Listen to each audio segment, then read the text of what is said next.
मी विनोद पारिटे लोणावळा तुंगातली गावात राहतो। मी 9 वर्ष झालं मला ब्लिडिंग वगैरे होतं, चालता येत नाहीये। ऑपरेशन 2 झाले। डॉक्टर म्हणले नाही हे असंच होणार, तुमची बॉडी कमकुवत झाली आहे, ताकद नाही राहिली। त्याच्यामुळे आम्ही हा लाजचा पर्याय सोडूनच दिला की हॉस्पिटल हे करायचं नाही। पण माझा एक मेवण्याने एक मिसेसला नंबर दिला, त्या नंबरमध्ये आम्ही यूट्यूबवर सर्च केलं, त्याच्यामध्ये प्रमोद लॉर सरांचे एक व्हिडिओ आले त्याच्यात, आणि त्यांच्याकडे माझा भाऊ ट्रीटमेंट घेतो केदार पारिटे। तर तो 2 वर्ष बेडिंगला होता।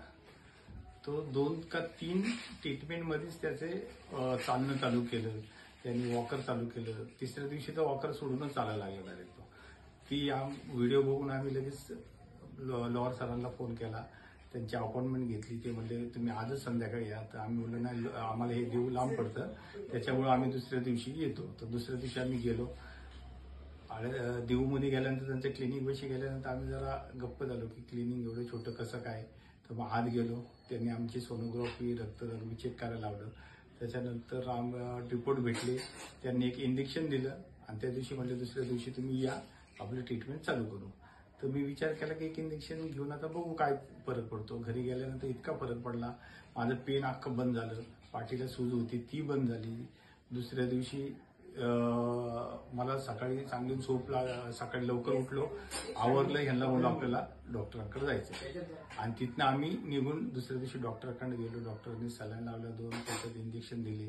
त्याच्यानंतर दुसऱ्या दिवशी ते इतकं बरं वाटलं की वॉकरला मी 10-15 राऊंड मारायला लागलो।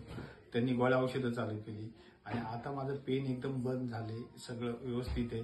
पोट साफ चांगलं होते, पचनक्रिया चांगली झाली आणि आता माझ्या पायाला जे जीव येत नव्हता लेफ्टला, तो एकदम असा ताठ उभा राहतोय, डल पडत नाहीये। तर अजून माझे 5 दिवस ते म्हणले की तुम्ही कोर्स करा आणि त्याच्यानंतर तुम्हाला गोळ्या औषध देऊन क्लिअर करेल। पण नक्की प्रमोद डॉक्टरांनी मला एक आशेचं किरण जागं केलं, कारण का मी पूर्ण थकलो होतो याला की नको जाता बस, आपल्याला काहीच होणार नाही काय नाही। पण त्यांना भेटलो, त्यांचा देवावरची एक कृपाच म्हणायची की ते आम्हाला लास्टच्या स्टेपला भेटले आणि त्यांच्या हातगुणांनी आणि त्यांचं जे डॉक्टरी नॉलेज आहे त्याच्यामध्ये मी व्यवस्थित झालोय। आणि सगळ्यांनी एक भेट द्यावी, कुणाला काही त्रास असेल तर नक्की लॉर डॉक्टरांकडे जावे।